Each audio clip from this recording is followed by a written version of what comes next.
BLOODFATHER. The film opens with cases of bullets being bought at a store by a woman, Lydia, Erin Moriarty. After she buys them, she goes outside and gets into a car with her boyfriend, Jonah, Diego Luna, along with some other men. The men takes the bullets and load their guns as they drive to their location, a rented house. When they get there, the men, except Jonah, head inside. The tenants of the house are paid by Jonah to stash drug money in the walls of the house. Jonah is here because the tenants have apparently stolen said money, and he has come to find out where the money is and to kill them.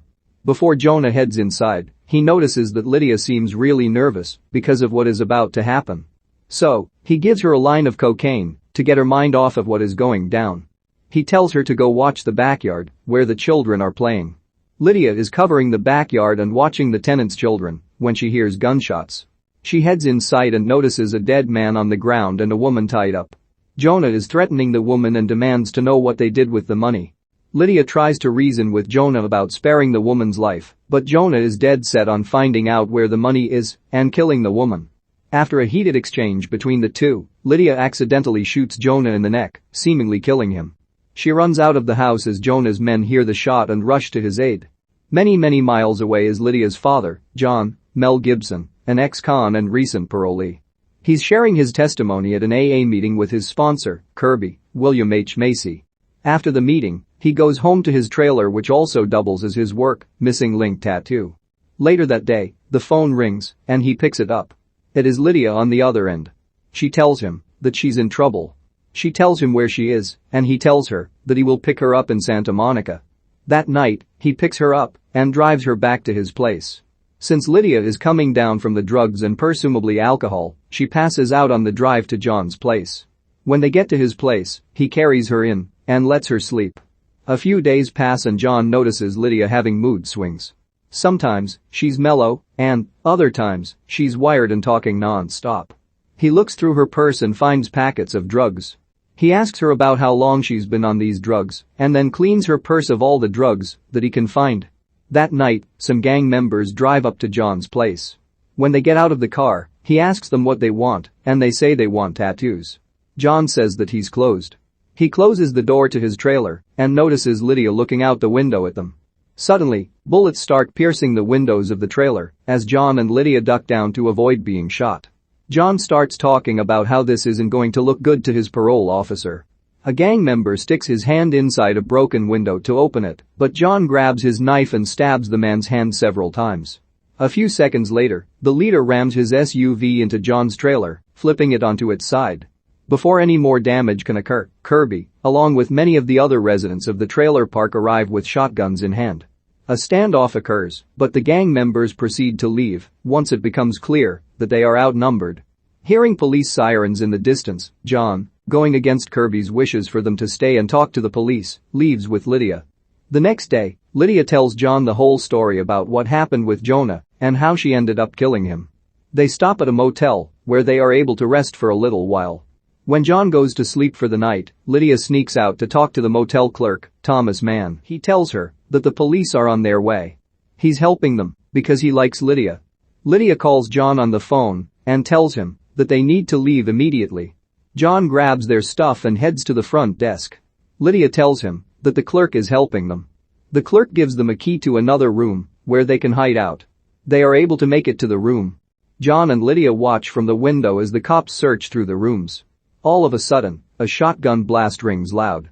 John and Lydia watch as a cop gets blasted backwards and tumbles over the rail off the second floor. A tattooed man emerges from the room. John is able to figure out that he's a professional assassin working for the Mexican drug cartel. John and Lydia are able to make it to a car. John tries to hotwire it, but this attracts the attention of the assassin. The assassin prepares to shoot at their car, but another cop appears, which the assassin easily kills. John successfully hotwires the car and is able to narrowly avoid the assassin's bullets as they escape the motel parking lot. John and Lydia go to see one of John's old friends, Preacher, Michael Parks. Preacher served with John in the Vietnam War. It is revealed that John took the rap for something that Preacher did and is the reason why John was serving time in prison. At first, Preacher appears to want to help John and Lydia. However, the next morning, Preacher's wife, Sherry's, Dickey, awakens John and Lydia with a gun pointed at them and tells them to get up. She walks them out to a shed out back, where Preacher works out of. Preacher tells John that he is going to turn them over to the cops to collect a reward, since he has fallen on hard times. Suddenly, John punches Sherry's and turns the tables on them. He gets on a motorcycle and takes off with Lydia. As they're driving, two assassins appear, trying to kill them on the road. John stops in the middle of the road, pulls out a shotgun and blasts one of the assassins, killing him. The other speeds by. John and Lydia take off after him. John shoots at the assassin, but misses. Trying to avoid being shot, the assassin drives into the opposite lane and collides head-on with a truck, killing him. John and Lydia take refuge at another motel, where Lydia proceeds to dye her hair blonde and John shaves off his beard. He tells Lydia that he has to go see someone, but to call him if anything happens. John goes to see his old friend, Arturo, Miguel Sandoval, in prison. Arturo tells him about Jonah. He tells him that Jonah was, himself, stealing the money from the stash houses and framing the tenants. Back at the motel, Lydia gets a call from Kirby, telling her that she needs to go to a public place. She goes to a movie theater, where she gets a call. She picks up the phone and hears Jonah's voice. He's still alive, despite being shot in the throat. He tells her that he had to have extensive surgery in order to survive. He appears behind her. She makes a dash to the parking lot, where one of Jonah's men knocks her unconscious. They throw her in the backseat and escape. John gets a call. He picks up the phone and Jonah tells him that they have Lydia. Jonah also has Kirby too. Jonah puts Kirby on the phone. A visibly beaten Kirby tells John that he tried, but that he's sorry. One of Jonah's men shoots Kirby multiple times, killing him. John gets very angry and tells them that he killed his best friend. Jonah tells John that he shouldn't have picked a snitch for a sponsor.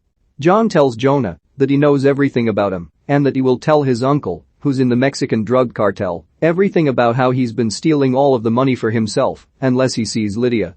John and Jonah are able to arrange a meet. John goes back to Preacher's, where he grabs some grenades and a landmine and puts it in a bag. Preacher appears with a gun and tells John that he has guts coming back, to which John suddenly shoots Preacher dead. John goes to the meet on his motorcycle. At the location in the desert, John parks his motorcycle in front of Jonah's SUV, blocking it from leaving. John is able to plant the landmine against his motorcycle, that way if the motorcycle is moved, the landmine goes off. Jonah's men strip John of any weapons and put him in the backseat of the SUV with Lydia. As Jonah attempts to drive off, he tells his men to go move to John's bike. Two of his men go to move the bike and, unknowingly, set off the landmine, killing them.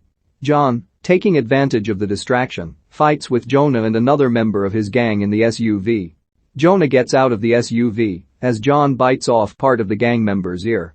John tries to wrangle the gun out of the gang member's hand, but is able to use it to shoot Jonah in the shoulder, sending him to the ground. John gets the gun and shoots the gang member through the head, killing him. Jonah gets up and shoots at John, but John uses the dead gang member's body as a shield. Jonah runs off into the desert. John rips the tape off of Lydia's hands. He gets out of the SUV, but is suddenly shot in the stomach by the assassin from the motel. John and Lydia duck behind Jonah's SUV.